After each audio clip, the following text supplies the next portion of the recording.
I think about you every day and night.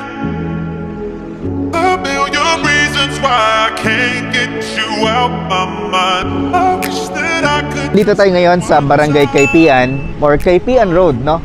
San Jose del Monte, Bulacan, to feature this 3-story commercial residential property dito sa San Jose del Monte, Bulacan. And as you can see, tabi ito ng gasoline station, and doon naman sa unahan is andun yung isang gas station pa at andun din yung 7-Eleven. Tapos papasok naman neto sa loob is andun naman yung Bulacan State University Sarmiento Campus. Tapos yun nga po, dito may mga jeep din na dumadaan papuntang Star Mall. So dito, nasa mga 5 minutes away ay andun ka na sa Star Mall. And dito sa area na to, no, dito kasi ilalagay yung mga commercial, residential natin. Andun merong eatery doon sa side na yon. Tapos etong building na to is yung for sale. So yung price natin dito is almost 4 million pesos. So mamaya, bago matapos yung video ay ibibigay namin sa inyo yung sample computation for this specific property. So if you are looking for a commercial residential, no, double purpose sa property na pwede ninyong gawing commercial or otherwise yung sa taas is gawin ninyong residential, then etong property na to ang may bibigay namin sa inyo dito sa San Jose del Monte, Bulacan. So ideal ito sa mga clients natin na nagbabalak magnegosyo, no, na ready na yung property. Tapos i-apply mo na lang siya through bank financing. For as low as 24,000 to 27,000 monthly amortization for 20 years, then you'll get this 3-story commercial residential building. Okay, so start tayo dito sa property. Ang lot area natin dito ay 48 square meters at ang kanyang floor area is nasa mga 60 to 70 square meters. Okay, kuya, papasok lang kami sa loob, no? So ito yung ating pinaka-parking lot. Tapos yung baba natin, ito, nilagyan muna nila ng mga gamit, no? Ongoing pa kasi yung construction ng ibang mga units natin. So ito yung ating ground floor. Sa turnover ng ground floor ay bare. So wala tayo ditong tiles, pero painted na tayo. Mayroon na tayong first coating. Tapos kasama na itong roll up natin. Tapos meron tayong pintuan, solid wood. Tapos meron tayo ditong service area sa likuran. So nasa mga 1 meter or more pa itong ating service area sa likod. That soon, kung gusto nyo i-extend or inyong kitchen area dito na po ilagay para mas lalaki yung inyong dito, yung side na to, no? Pwede nyo pang gawin yon. Tapos dito, meron pa tayong space. Okay, provision naman ito sa inyong toilet and bath kung gusto nyo maglagay ng toilet and bath. Otherwise, kung hindi naman, kung gusto nyo pong gamitin ito as your storage room or office, something like that, meron pa tayong CR doon sa taas. Okay, so ideal ito sa mga clients natin na gustong mag-negosyo katulad ng milk tea, something like that, no? Kasi usong-uso yan ngayon, or salon and spa. So ideal na ideal po ito sa inyo.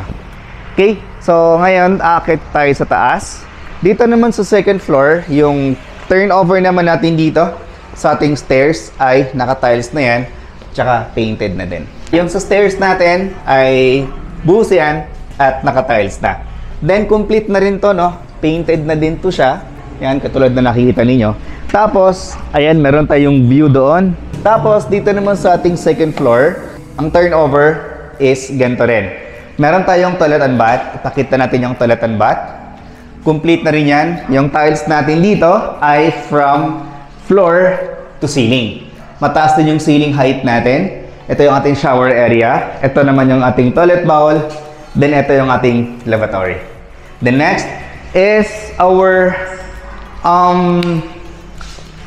kitchen area or kitchen and dining area. So dito, meron tayong malapad na bintana. For our kitchen, single sink tayo. Wall-mounted naman yung ating gripo. Okay. Then, ito naman yung stairs natin, paakyat sa taas. So, akyat tayo. Dito naman sa ating stairs ay naka-tiles din to siya. Tapos dito, ito yung mahabang window that gives us a natural light dito naman sa area ng ating stairs. Next is the third floor. So dito naman sa third floor, meron tayo ditong veranda. Ayan. So veranda, ano nga ba makikita natin dito sa veranda? Yan po yung makikita natin sa veranda. Makikita natin yung mga building doon sa Quezon City, Tapos yung mga bahay dito sa San Jose del Monte, Bulacan. Ayan. So, this is actually this is provision for 2 bedrooms, no? And ginawa lang siyang ganito kasi ito lang talaga yung turnover natin. Naka-tiles na, painted na tayo. Ito, meron tayong bintana dito. Yan. Tapos, ito pa yung ating, what do you call this? Malaking bintana. So, kung ang business mo ay salon and spa, dito, pwede mong ilagay yung inyong massage area dito sa taas. Kasi, tahimik na siya. So dito, meron pa tayong space dito sa harap. Ayan, naka-tiles yan. So pwede mong lagyan dito na coffee table o mag-set up dito ng coffee table. Yan, so side na yan. Gawin mo itong sliding door. Tapos dito ka na mag-grills para meron ka pa ding additional space.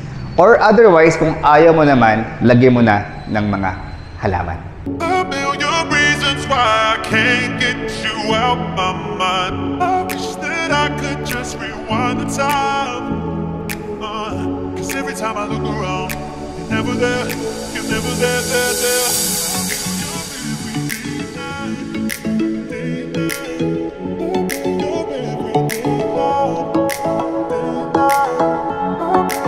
Future homeowners and investors, this is the price for our commercial, residential building dito sa Barangay Kaypian, San Jose del Monte, Bulacan.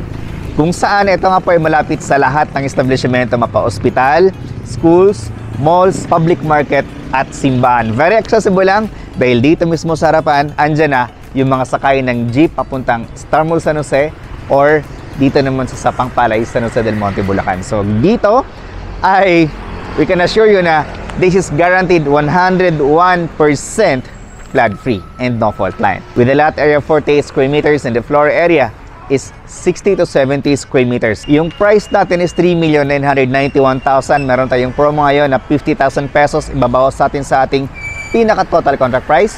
Is yung remaining total contract price na lang natin ay 3,941,000 pesos. Then meron tayong 20% na down payment which is payable pa siya for 12 months without interest. So bawasan muna natin ito ng reservation fee na 30,000 pesos at ang matitira doon ay yun yung i-divide nat for 12 months without interest. Then yung monthly down payment for 12 months without interest, 68,183.33 pesos lang. Tapos meron tayong spot down payment after ng ating down payment which is 10%. And that is 394,100 pesos. Etong 394,100 pesos, pwede natin siyang spot or pwede natin siyang bayaran within 6 months after ng ating down payment. O pwede rin po itong isabay na rin sa inyong monthly down payment. Ang mangyari, kukuha tayo ng 30% from 3.9 tapos yung i-divide natin for 12 months. Yung ating monthly amortization for 20 years is roughly 22 to 24,000 per month sa loob ng 20 years. Okay, so for more details about this project, trippings and reservation, please dial this number na flash namin sa screen. And if you are new to my channel, can you click that subscribe button at i-hit mo na rin ang notification bell para pag mayroon akong bagong videos na upload sa aking channel, ay agad namin kayong ma-notify. Again, this is Rog Camacho, your licensed real estate broker, and welcome to Commercial Residential dito sa Barangay Kaypian, San Jose del Monte, Bulacan.